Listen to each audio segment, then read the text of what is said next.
உறவுகளுக்கு வணக்கம். நீங்கள் பார்த்துட்டு இருக்கிறது ட்ராவல் மாப்பிள்ளை. எல்லோரும் நல்லா இருப்பீங்கன்னு நம்புகிறேன். நானுமே ரொம்ப நல்லா இருக்கேன்.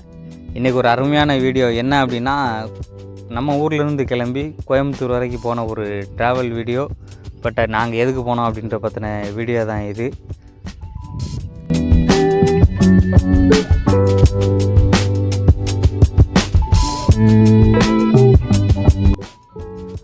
நாங்கள் ஊர்லேருந்து கிளம்பி கரெக்டாக தூத்துக்குடி போயிட்டோம். தூத்துக்குடியிலேருந்து பஸ் ஏறி எங்கே போனோம் அப்படின்னா திருநெல்வேலி போயிட்டோம்.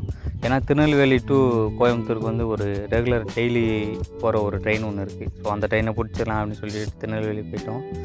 நாங்கள் பார்த்த மாதிரி நிறையா கூட்டமாக இருந்தது. பட் ஆனால் நம்ம ட்ரெயினில் யாரும் அந்த அளவுக்கு கூட்டம் வரல. அது வரைக்கும் சந்தோஷம். டிக்கெட்டுமே அன்ரிசர்வ் எல்லாம் 1 மணி நேரத்துக்கு முன்னாடி தான் கொடுப்பாங்க போல். நாங்கள் சில மணி நேரத்துக்கு முன்னாடியே போய் டிக்கெட்லாம் விசாரித்தோம். அப்புறம் ரயில் ஒன் ஆப்லேயே வந்து டிக்கெட்லாம் புக் பண்ணிட்டோம். ஈஸியாக இருக்குது, அப்படி புக் பண்ணிட்டு போயிடலாம். நம்ம போய் லைனில் நின்று க்யூவில் நின்று இப்போ எல்லாருமே யூபிஐ தான் யூஸ் பண்ணுறோம். ஸோ நம்ம அழகாக ட்ரெயினில் போகிறதுக்கு ரயில் ஒன் ஆப்பை வந்து பயன்படுத்தலாம் அப்படிங்கிறது என்னோடய கருத்து. நீங்கள் யாராவது பயன்படுத்துகிறீங்க அப்படின்னாலும் மறக்காமல் கமெண்ட் பண்ணுங்கள்.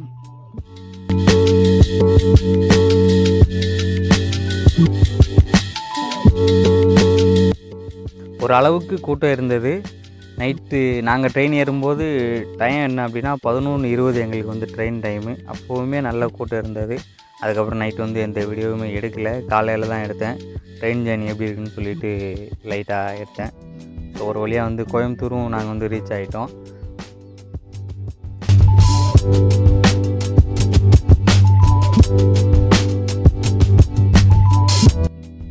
நாங்கள் போன வேலை வந்து எங்களுக்கு கோயம்புத்தூர் சிட்டிக்குள்ளே இல்லை, கொஞ்சம் வெளியில் இருந்ததுனால நாங்கள் ரூம் எதுவுமே போடாமல் ஸ்டேஷனுக்கு வெளியிலேயே ஒரு சின்ன ஒரு ஹோட்டல் இருந்தது. அங்கே வந்து சும்மா ஃப்ரெஷ்ஷப் ஆகிறதுக்கு ஒரு ரூம் பிடிச்சிட்டோம். ஒரு ஆளுக்கு 100 ரூபா கேட்டாங்க. 2 பேர் போய் குளிச்சுட்டு ஃப்ரெஷ் ஆகிட்டு அப்படியே கிளம்பிட்டோம். பட் அந்த ஸ்டேஷன் வெளியிலே ஆப்போசிட்லேயே ஒரு டீ கடை இருந்துச்சு. அங்கே ஒரு காஃபி போட்டோம். அது பயங்கரமாக இருந்தது. அப்புறம் அங்கே இருந்து கிளம்பி நேராக வந்து காந்திபுரம் பஸ் ஸ்டாண்டு போயிட்டோம். அங்கே ஒரு 45Cன்னு சொல்லி ஒரு பஸ்ஸு. ஆனால் அந்த பஸ்ஸுக்கு கூட்டம் அதிகம் இருக்குது. காலையில் ஒரு சில பஸ்ஸு தான் இருக்குது. நாங்கள் கூட்டத்தில் நின்றுட்டு தான் 2 மணி நேரம் வந்தோம். நாங்கள் ஒரு கம்பெனியை பார்க்கணுன்னு சொல்லி போனோம். பட் அந்த கம்பெனி வந்து உள்ளே இருந்தது. இப்போ நீங்கள் பார்த்துட்ருக்கீங்கல்ல, இதுதான் அந்த கம்பெனிக்கு போகிற பாதை.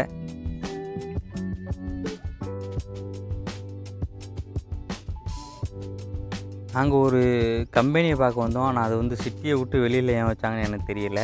ஸோ நீங்கள் பார்த்துட்டு இருக்க இதுதான் அந்த கம்பெனி. அவுட்டில் இருந்தாலும் ஓகே தான், ஒன்றும் பிரச்சனை இல்லை. பட் அந்த பஸ்ஸு தான் கொஞ்சம் ப்ராப்ளமாக இருந்தது. கம்பெனின்னு சொல்லணுன்னா கொஞ்சம் ஓரளவுக்கு பெரிய கம்பெனியாக தான் இருந்தது. இதில் என்ன தயாரிக்கிறாங்க அப்படின்னா, நம்ம இந்த மாவு அரைக்கிற மிஷின்கள், இந்த மாதிரி பலதரப்பட்ட மிஷின் வந்து இங்கே வந்து பயன்படுத்திகிட்டு இருக்காங்க. நாங்கள் என்ன காரணத்துக்கு போனோம் அப்படின்னா, கருப்பட்டி. நிறைய பேருக்கு கருப்பட்டினா என்னதுன்னே தெரியல. கருப்பட்டி வந்து பனையில் வரக்கூடிய பொருளில் மிக முக்கியமான பொருள். பனையில் பதநீரை காய்ச்சி கருப்பட்டியை உருவாக்குவாங்க. அந்த கருப்பட்டியை இப்போ நிறையா பேர் சேல் பண்ணிட்டுருக்காங்க. நாங்களும் சேல் பண்ணுறோம். ஸோ அந்த மாதிரி கருப்பட்டியை வந்து பவுடர் ஆகிறதுக்கு ஒரு மிஷின். அதாவது எப்படின்னா, கருப்பட்டி வந்து கொஞ்சம் ஈர கண்டென்ட் இருக்கும். அதை அதுக்கேற்ற மாதிரி ட்ரை பண்ணி நம்ம பவுடர் ஆக்கி சீனிக்கு பதிலாக, வெள்ளை சர்க்கரைக்கு பதிலாக நம்ம வந்து மாற்றாக பயன்படுத்தலாம். எந்த ஒரு நோயும் இல்லை. ஸோ அதுக்கான மிஷின் தான் நாங்கள் வந்து பார்க்க போயிருந்தோம். ஒவ்வொரு பர்பஸுக்கும் ஒரு மிஷின் வச்சுருக்காங்க. நம்ம ஒரு பிஸ்னஸ் பண்ணும்போது தான் உள்ளே இறங்கி அதில் என்னென்ன இருக்குது, அதில் எப்படிலாம் நம்ம பண்ணலாம் அப்படிங்கிறத வந்து நம்ம அப்போ தான் கற்றுக்குறோம். ஸோ நாங்கள் ஒரு மிஷின் பார்த்து செலக்ட் பண்ணோம். அந்த மிஷினை வந்து எங்களுக்கு டெமோ காட்டினாங்க. நாங்கள் கருப்பட்டி எதுவும் கொண்டு போகலை. அதனால் அவங்க வந்து இது எந்த அளவுக்கு நமக்கு சூப்பராக பண்ணி கொடுக்கும் அப்படிங்கிறத ரைஸ் வச்சு, அரிசியை வச்சு பண்ணி காட்டினாங்க. அது அவ்வளோ ஒரே ஒரு சில செகண்டுக்கு தான் ஓடிச்சு. அந்த செகண்டுகளே நமக்கு அதை அப்படியே பவுடர் மாதிரி சூப்பராக கொடுத்துருச்சு.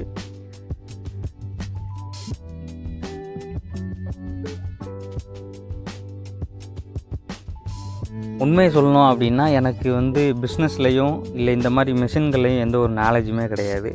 எனக்கு அந்த கம்பெனிக்கு போய் அவங்க இப்படிலாம் டெமோ காட்டும்போது எனக்கு ஒரு சின்னதாக ஒரு நாலேஜ் கிடச்சிது. ஓஹோ, இந்த மாதிரியெல்லாம் மிஷின் இருக்குது, நம்ம இதுக்கெல்லாம் பயன்படுத்தலாம். ஆனால் அந்த கம்பெனியில் ஏகப்பட்ட மிஷின் இருந்தது. அது வந்து எல்லாத்துக்கும் நம்ம உரம், அதுக்கப்புறம் இந்த மாட்டுத் தீவனங்கள் வெட்டுறது, அப்புறம் சிறுதானியங்கள் அரைக்கிறது, மசாலா பொருட்கள் அரைக்கிறது, இந்த மாதிரி நிறையா இது இருந்தது. அவங்க வந்து ஹோல்சேல் தான் பண்ணுறாங்க. நம்ம ரீட்டெயிலும் பண்ணுறாங்க.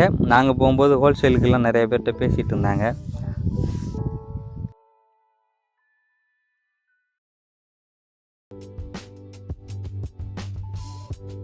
நான் முன்னாடியே சொன்ன மாதிரி தான், இந்த மிஷின் வந்து ஒரு சில செகண்டுகள்லையே அந்த அரிசியை வந்து சூப்பராக பவுடர் மாதிரி அரைச்சி கொடுத்துருச்சு. அந்த வீடியோ தான் நீங்கள் பார்த்துட்ருக்கீங்க. ரொம்ப நைஸாக அரைச்சிருச்சு. ஆனால் அந்த மிஷினில் வந்து ஒரு 6-7 பிளேடு கொடுத்துருந்தாங்க. ஒரு விதமாக நம்ம வந்து அரைச்சிக்கலாம் அப்படின்ற மாதிரி கொடுத்துருந்தாங்க. நீங்கள் யாராவது வாழ்க்கையில் முன்னேறணும், இல்லைன்னா வாழ்க்கையில் பெரிய ஆகணும்னு நினச்சா தயவு செஞ்சு ரிஸ்க் எடுங்க. பணக்காரனாக ஆகிட்டுருக்கான், ஏழை ஆகிட்டுருக்கான்னு சொல்லி நிறைய பேர் கேள்விப்பட்டிருப்போம். நிறைய பேர் சொல்லி கேள்விப்பட்டிருப்போம், நம்மளுமே பார்த்துருப்போம். அந்த மாதிரி நம்மளும் ஏதாவது பிஸ்னஸ் அந்த மாதிரி பண்ணால் தான் நம்மளுமே பெரிய ஆள் ஆக முடியும். இப்போ நீங்கள் பார்த்துட்ருக்க வீடியோ வந்து அதை வந்து எப்படி மெயின்டைன் பண்ணணும், இந்த மிஷினை வந்து எப்படி மெயின்டைன் பண்ணணும் அப்படின்ட்டு எங்களுக்கு டெமோ காட்டியிருந்தாங்க. ஸோ வீடியோ அவ்வளோதான். வீடியோ பிடிச்சிருக்குன்னு நம்புகிறேன். பிடிச்சிருந்தா மறக்காமல் லைக், ஷேர், சப்ஸ்கிரைப் பண்ணி சப்போர்ட் பண்ணுங்கள்.